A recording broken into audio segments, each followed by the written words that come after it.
खरूज और उसका 34वां बाब जो 35 आयत पर मुश्तमिल है। फिर खुदावंद ने मूसा से कहा, पहली लोहों की मानिंद पत्थर की 2 लोहें अपने लिए तराश लेना, और मैं उन लोहों पर वही बातें लिख दूंगा जो पहली लोहों पर जिनको तूने तोड़ डाला मरकूम थी। और सुबह तक तैयार हो जाना, और सवेरे ही कोहे सीना पर आकर वहां पहाड़ की चोटी पर मेरे सामने हाजिर होना।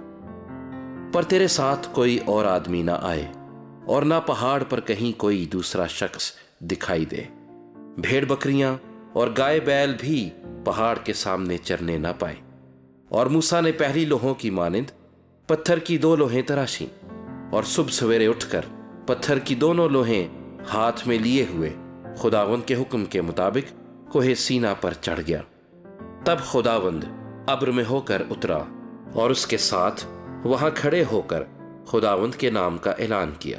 और खुदावंद उसके आगे से ये पुकारता हुआ गुजरा, खुदावंद खुदावंद खुदाए रहीम और मेहरबान, कहर करने में धीमा और शफकत और वफा में गनी, हजारों पर फजल करने वाला, गुनाह और तकसीर और खता का बख्शने वाला। लेकिन वो मुजरिम को हरगिज बरी नहीं करेगा, बल्कि बाप दादा के गुनाह की सजा उनके बेटों और पोतों को 3री और 4थी पुश्त तक देता है। तब मूसा ने जल्दी से सर झुकाकर सिजदा किया और कहा, ऐ खुदावंद, अगर मुझ पर तेरे करम की नजर है तो ऐ खुदावंद, मैं तेरी मिन्नत करता हूं कि हमारे बीच में होकर चल। गो ये कौम गर्दनकश है, और तू हमारे गुनाह और खता को माफ कर और हमको अपनी मिरास कर ले। उसने कहा, देख, मैं अहद बांधता हूं कि तेरे सब लोगों के सामने ऐसी करामात करूंगा जो दुनिया भर में और किसी कौम में कभी की नहीं गई, और वो सब लोग जिनके बीच तू रहता है खुदावंद के काम को देखेंगे। क्योंकि जो मैं तुम लोगों से करने को हूं वो हैबतनाक काम होगा। आज के दिन जो हुक्म मैं तुझे देता हूं तू उसे याद रखना। देख, मैं अमूरियों और कनानियों और हित्तियों और फरिजियों और हवैयों और यबूसियों को तेरे आगे से निकालता हूं। सो खबरदार रहना कि जिस मुल्क को तू जाता है उसके बाशिंदों से कोई अहद ना बांधना। ऐसा ना हो कि वो तेरे लिए फंदा ठहरे, बल्कि तुम उनकी कुर्बान गाहों को ढा देना और उनके सतूनों के टुकड़े टुकड़े कर देना और उनकी यसीरतों को काट डालना, क्योंकि तुझको किसी दूसरे माबूद की परस्तिश नहीं करनी होगी, इसलिए कि खुदावंद जिसका नाम गयूर है वो खुदाए गयूर है भी। सो ऐसा ना हो कि तू उस मुल्क के बाशिंदों से कोई अहद बांध ले, और जब वो अपने माबूदों की पैरवी में जिनाकार ठहरें और अपने माबूदों के लिए कुर्बानी करें, और कोई तुझको दावत दे और तू उसकी कुर्बानी में से कुछ खा ले, और तू उनकी बेटियां अपने बेटों से ब्याहे और उनकी बेटियां अपने माबूदों की पैरवी में जिनाकार ठहरें, और तेरे बेटों को भी अपने माबूदों की पैरवी में जिनाकार बना दे।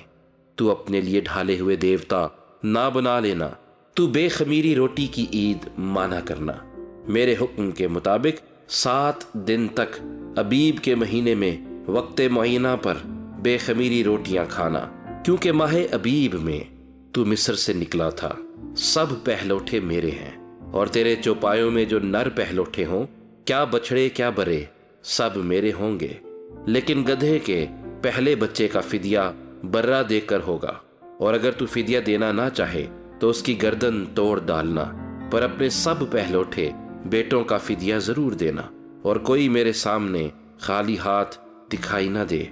6 दिन काम काज करना, लेकिन 7वें दिन आराम करना। हल जोतने और फसल काटने के मौसम में भी आराम करना। और तू गेहूं के पहले फल के काटने के वक्त, हफ्तों की ईद और साल के आखिर में फसल जमा करने की ईद माना करना।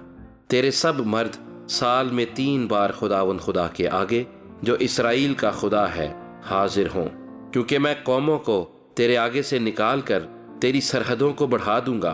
और जब साल में 3 बार तू खुदावंद अपने खुदा के आगे हाजिर होगा तो कोई शख्स तेरी जमीन का लालच ना करेगा। तू मेरी कुर्बानी का खून खमीरी रोटी के साथ ना गुजरानना, और ईद फसा की कुर्बानी में से कुछ सुबह तक बाकी ना रहने देना। अपनी जमीन की पहली पैदावार का पहला फल खुदावंद अपने खुदा के घर में लाना, हलवान को उसी की माँ के दूध में ना पकाना।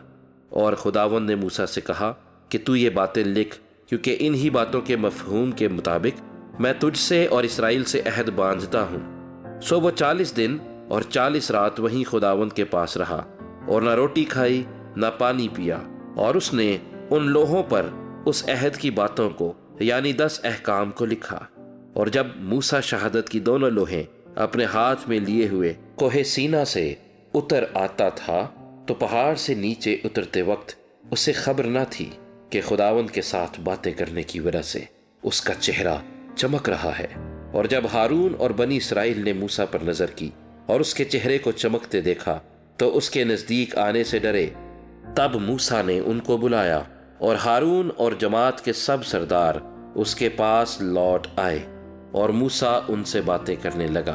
और बाद में सब बनी इसराइल नजदीक आए और उसने वो सब अहकाम जो खुदावंद ने कोहे सीना पर बातें करते वक्त उसे दिए थे उनको बताए। और जब मूसा उनसे बातें कर चुका तो उसने अपने मुंह पर नकाब डाल लिया। और जब मूसा खुदावंद से बातें करने के लिए उसके सामने जाता तो बाहर निकलने के वक्त तक नकाब को उतारे रहता था। और जो हुक्म उसे मिलता था वो उसे बाहर आकर बनी इसराइल को बता देता था। और बनी इसराइल मूसा के चेहरे को देखते थे कि उसके चेहरे की जिल्द चमक रही है। और जब तक मूसा खुदावंद से बातें करने ना जाता तब तक अपने मुंह पर नकाब डाले रहता था।